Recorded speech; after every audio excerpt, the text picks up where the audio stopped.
The first TOEFL reading mistake you want to avoid is to read the passage first. Don't read the passage first. Let me explain why. So the passage looks like this, and you'll see the questions on the left of the passage. And if you read the passage first and don't answer the questions at the same time, you'll run out of time, probably. That would happen to me if I tried to read the passage first. Each passage is 700 words. Each passage has 10 questions, and you have 18 minutes to finish all of this. So you probably don't have enough time to read the passage and then answer the questions. So what do? Pretty simple. You read the passage and answer the questions at the same time. So the passage go in sequential order. So at the beginning of the passage will be question 1, right after that is question 2, right after that is question 3, and it kind of works like that. So you can read and answer the questions at the same time. You'll have to do that just because you won't have enough time to kind of take your time and read the passage and then answer the questions. You'll just run out of time. So make sure that you try to answer both at the same time. You can skim or scan the passage, that's totally fine, but you don't want to take your time to read it. You'll just run out of time. All right, so that's the first mistake. The second mistake is that you forget to use your pencil and paper. So on test day, you have a pencil and paper that you can use for all the sections. Most people don't use it for reading, and I think that's a mistake. I think there's one really quick and easy way you can use a paper and pencil, and let me show you how it works. So you basically keep track of difficult questions and choices you've eliminated. So if I'm doing question 1, I'm like, okay, I don't think it's A, so I'll just write A and cross it out. I'm like, I don't think it's C, I'll just write C and cross it out. Just so I can kind of remember and keep track of everything in my mind of what I've eliminated already. When you do a TOEFL reading, there's a lot of text, it's a lot, the vocabulary is difficult. So this is a good way to kind of organize your thoughts a bit better. Another thing I do here is you'll see that I've circled number 2.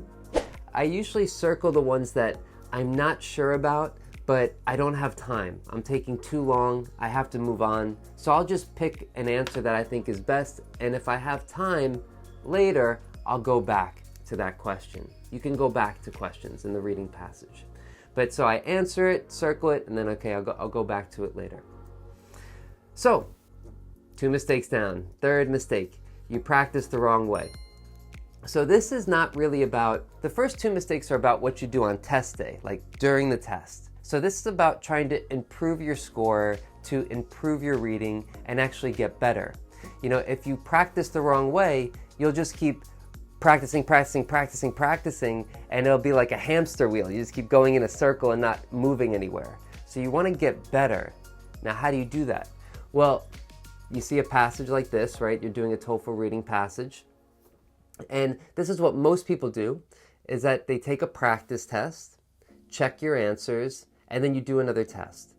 That third part, do another test, that's a mistake. Okay, the first 2 are correct, but what you do after you check your answers is more important. And so this is what you have to do.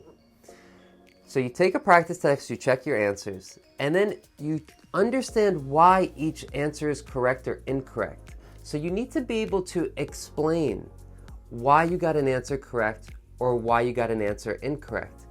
You can actually write this down if you want. That takes time, and most people it's annoying and don't want to do it.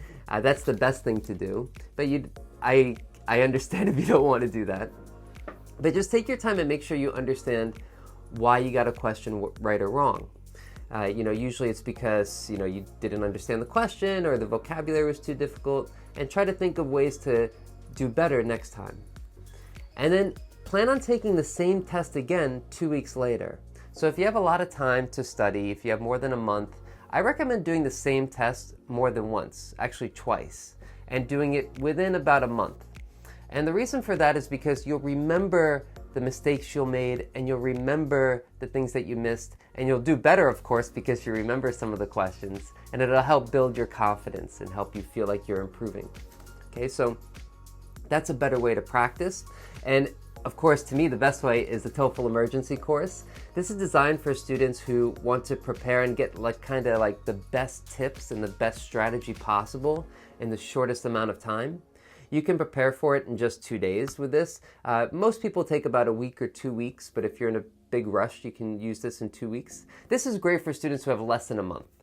If you have less than a month to prepare for the test and you want to get your best possible score, the TOEFL Emergency course is a perfect fit.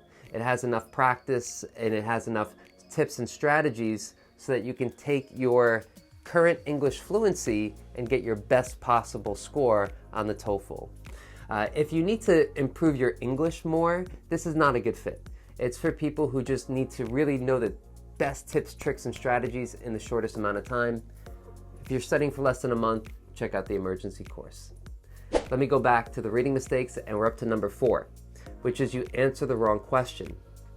So one thing you'll learn about the TOEFL reading is that there's a bunch of different question types. There's actually 10. Some of these are more popular than others.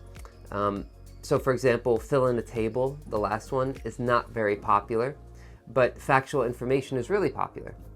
But what do I mean by answering the wrong question? This is the biggest problem with inference questions. So there's a difference between a factual information question, which is a detail, which is like, what did the reading say about this? Versus inference, which is, what do you think is implied by this? And inference is it's not said directly in the passage. You kind of have to guess the meaning. So it's hard to do. I have another video about it that I'll explain, that I'll put a link to in the description below. But let me just show you what I mean here with that you answer the wrong question. So this is an inference question. You can see what can be inferred about Margaret Fuller from the information in paragraph 6. Most people say A, she was the most famous transcendentalist. And in the first sentence, it says she was a leading transcendentalist. So most famous and leading is a little bit different. Most is like the top number 1. And leading is like one of the best, but not the best. So it's a small difference. But that's one reason why this is not correct. It's not a detail question. It's not asking you for a specific piece of information. It's not a factual information question. It's an inference. It's asking you, what can you guess about Margaret Fuller? The correct answer is C. She held positions that most women did not in her time. The whole kind of feeling of this passage is that she accomplished a lot that most women weren't able to accomplish at the time. So that's why C is the best answer.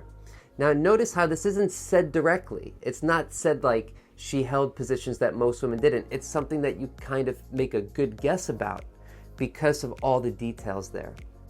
So again, there's another video about inference questions that I'll link to if you're still a little confused about that.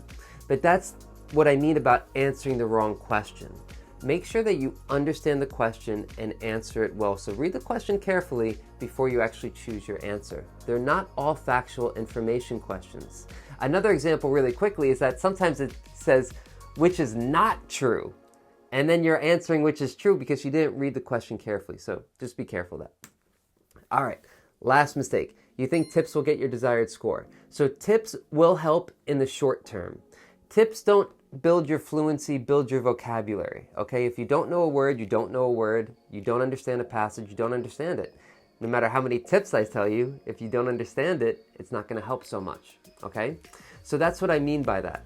If you understand about 95 or at least 90% of this passage, you're in pretty good shape.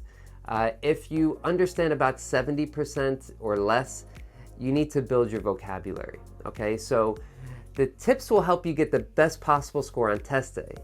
However, you may also need to work on your general English fluency. So if there's a lot of the passage you don't understand, the problem is not just tips and tricks, it's also you have to build your fluency. If you found that helpful, I think you're going to find this next video helpful, which is where I show you one thing that you need to do in the TOEFL reading that will help improve your score by 3 points. This is not about fluency. This is about a kind of strategy that you should take when you're answering TOEFL reading questions. So check that out. I'll put a link to it somewhere here. Thank you guys for watching. I'll see you in the next one.